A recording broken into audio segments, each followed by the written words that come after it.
Hey everyone, welcome back to my channel. If you're new here, HJ, welcome to my channel. For today's video, I'm going to be showing you guys my top 10 Harry Potter items. Now, I think I did this video like a year and a half ago maybe. I will leave it linked down below just if you guys are curious to see if the list has changed or not. I'm pretty sure it probably has like majorly changed just because I've added a couple more new things to my collection since the last time I've done it. So it's probably had a major update. But if you guys want to stick around and find out what are my top 10 items, please do. Remember to like, subscribe, check you're subscribed because YouTube unsubscribes people.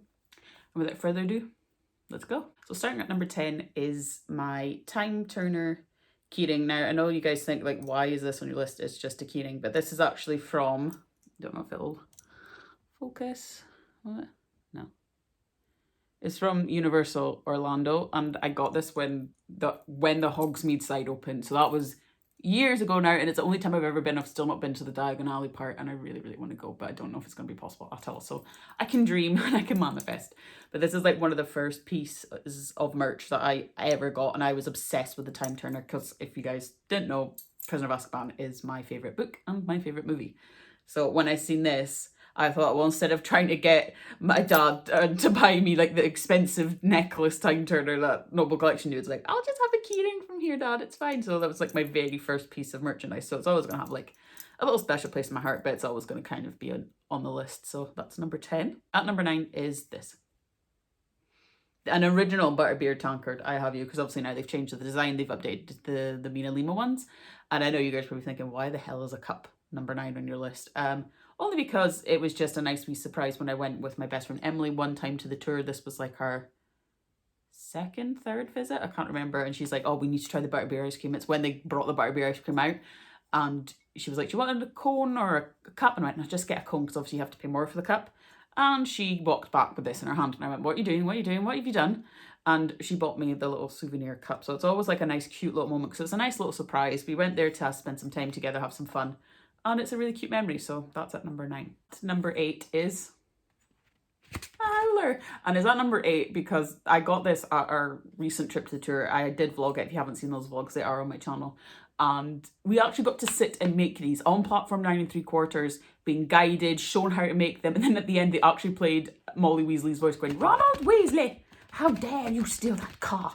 And it was just the best thing ever. They did that for the Magical Mischief event, which is kind of based around the Marauders and Fred and George. So obviously you have to make a howler because the Weasleys are mischievous. And it actually has like the whole thing in there.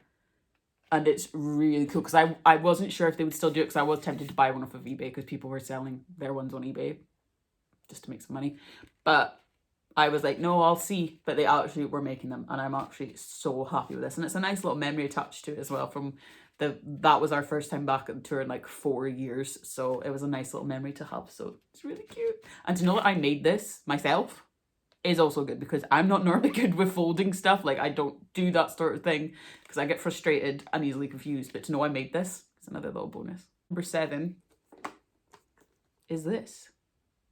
A VHS tape of Harry Potter and the Philosopher's Stone with extra bonus footage. Now I know you guys are thinking like, why is this in your top 10? Because these are ancient now. This is really showing my age because you don't get things like this anymore. No. And I don't even think you can watch it unless you can find old players like this to play VHS tapes on. Like this is just so cool. It ended up being weird. I ended up dedicating a Philosopher's Stone shelf. I ended up building a shelf around this over there. But I just love it because it reminds me of my childhood, like getting this VHS and constantly like rewind it. Having to rewind things, guys. We had to rewind this. You had to push a button on the VHS and you had to rewind it. There was no going back to the beginning. You had to rewind the tape. So imagine trying to want to rewatch this again and you have to wait until it comes back round. That was so worth it. So it's just the memories of getting this as a little kid. And I will probably keep this forever. Number 6, I have my Marauders map. My boyfriend gave this to me for our anniversary because he noticed I don't have one. I kept saying I need to get a Marauders map, but I could never really bring one home from the tour because I was always scared it would get squished in my suitcase. And then the last time I went was just with a backpack because the whole thing with EasyJet, I did a video on that as well. So I couldn't risk it getting bent or broken, so I wasn't gonna buy one. And I felt awful because I love Order the Phoenix. Why am I thinking Order the Phoenix? Prisoner of Azkaban so much that it's like if I didn't have a Marauders map, it's like, oh my god, do I really actually like or like love Prisoner of Azkaban? But oh my god, it's so good. And actually, it's huge. Like, look at this. I would unfold all of it, but it would take me a minute to get it back in. But there's so many little compartments that you can like lift up and everything, and it is exactly like the one in the film, and it's so cool. Oh no, I've broken it. I've broken it? No, I haven't. So I love this. I was debating getting a frame for it, but it sits nicely on the tops of my shelf because it will not fit in my Prisoner of Azkaban shelf. But I love looking at it. And it's so cool to use for like displays, for Instagram. It looks really cool for the Harry Potter aesthetic as well. This next thing is like highly breakable and I'm very, very scared that I'm going to drop it. I got this off of eBay and it was originally from LitJoy. And when I tell you I absolutely love this, you will see why. It is a Yule Ball glass bottle, complete with a pumpkin stopper. Like, how cool is that? Like, I found this on eBay and I think I got it for 15, which is not bad because a lot of people are selling these for a lot more because they are so looked after. Because look at it. And it's like not, this is like engraved into the glass. It's really beautiful. And I ended up making a Goblet of Fire shelf. So it kind of fits nicely on there. I've got like a little Yule Ball Beauxbaton section going. But it's so beautiful. Like, honestly, when I went back to the tour and I'd seen these glass bottles and I looked at them, I was like, I've got one of those. I was always tempted to get like a nice little blue light to go in it, but I'm not really sure. But this is just stunning. It's one of those little props that I don't really think is shown a lot in the movies. I think you briefly see them.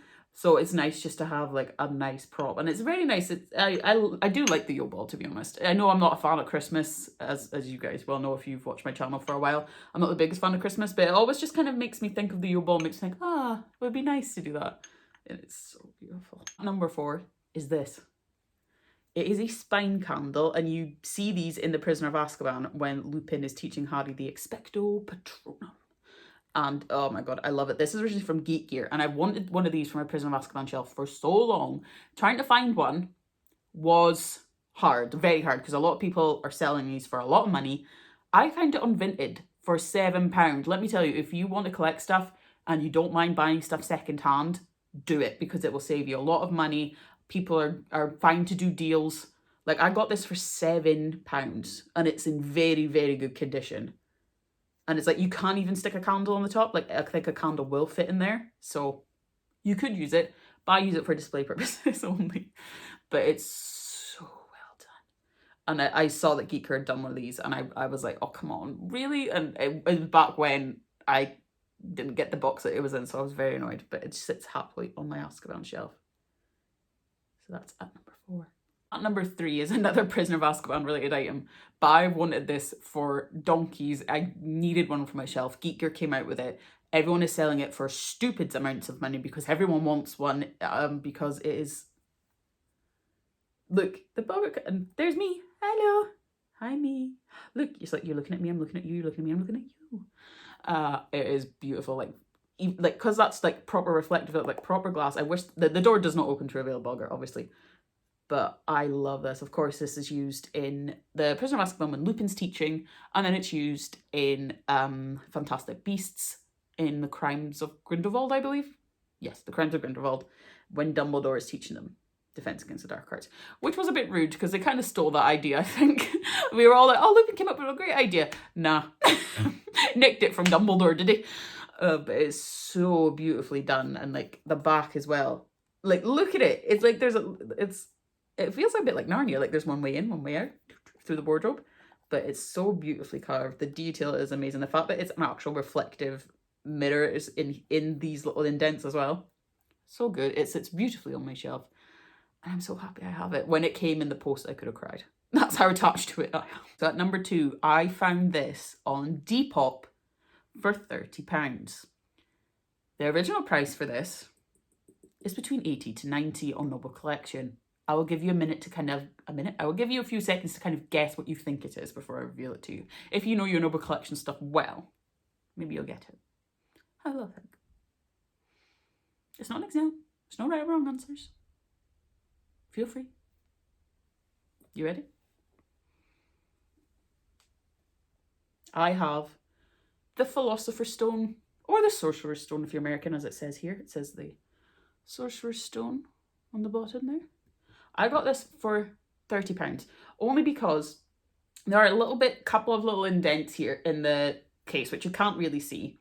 And the gold band thing that's holding up the Philosopher's Stone is a bit temperamental. Like one of the sides does not hold it as very well, but if you get it in the right spot, it does hold it, as you can clearly see. But I've had a couple of times where it has fallen out. So I've had to put it back in, and it's taken me a good 5 minutes to try and put the stone back on the base. But it is just beautiful. Like, you can hardly see anything wrong with it. It's got a couple scratches on the case, but obviously they're not noticeable. But how beautiful is that? And it literally looks like the one from the film. Of course it does, because it's Noble Collection. But you know what I mean? It's just so cool to look up on my shelf and see that I have a Philosopher's Stone on my shelf. It is beautiful. Like, it is one of those pieces that I didn't really think I'd want. And then I'd seen it on Depop and I was like, oh, that would be nice for a shelf, just to have a couple more Noble Collection items. And again, I got it second hand. I saved myself a fair amount of money. It was £30 altogether, second hand. So I keep scrolling through Vinted, Depop. eBay's also very good if you want to start collecting all stuff like this. I have gotten a couple of nice stuff off eBay, and they're very good quality. Just always make sure you get photos, make sure like they show you all the indents and everything, so you can make sure it's something that you do want. But how beautiful is that? I'm going to put it down now, and I'm very scared. Number 1. Drum roll. Give you a hint. But I think you guys will know what it is as soon as I lift this up, because it's a nice little black box with beautiful silver detailing and a Ravenclaw symbol on the front. What could it be? I'm joking. You know what it is. If I open this, ta-da! It is Ravenclaw's lost diadem, and it is like beautiful. Me being a Ravenclaw and having this is like I went into the room requirement and found it before Harry did, and I saved it, and I'm like, I would have a Horcrux, but it's so beautiful.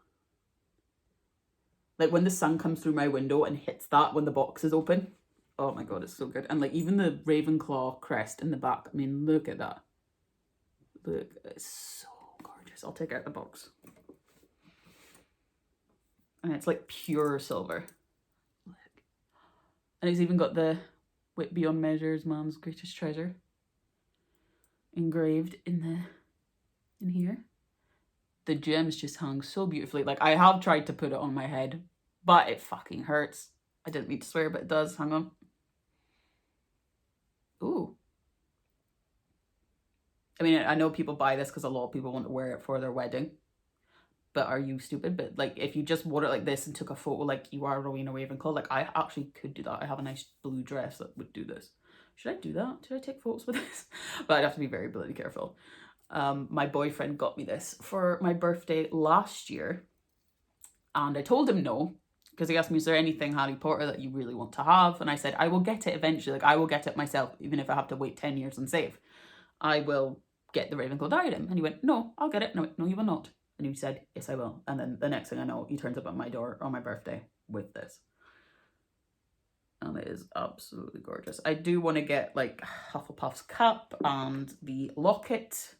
I'm not going to get the Sword of Gryffindor because, well, I do want, obviously as a Harry Potter fan, I'm like, the Sword of Gryffindor hanging in my living room would look so good with all my stuff. But it's expensive. I'm trying to hang it. I would probably, knowing me, my skills at hanging things. This looks good. Taking a few attempts because I'm not good with a hammer and nails. But this is, you can clearly see where this is number 1. I'm a Ravenclaw. My boyfriend got it for me. It's beautifully made. The gems, the box, so good. So that's it, guys. That was my top 10 Harry Potter items. Which one of my items did you like the most? Let me know in the comments down below. Remember to like and subscribe, and I will see you guys next time.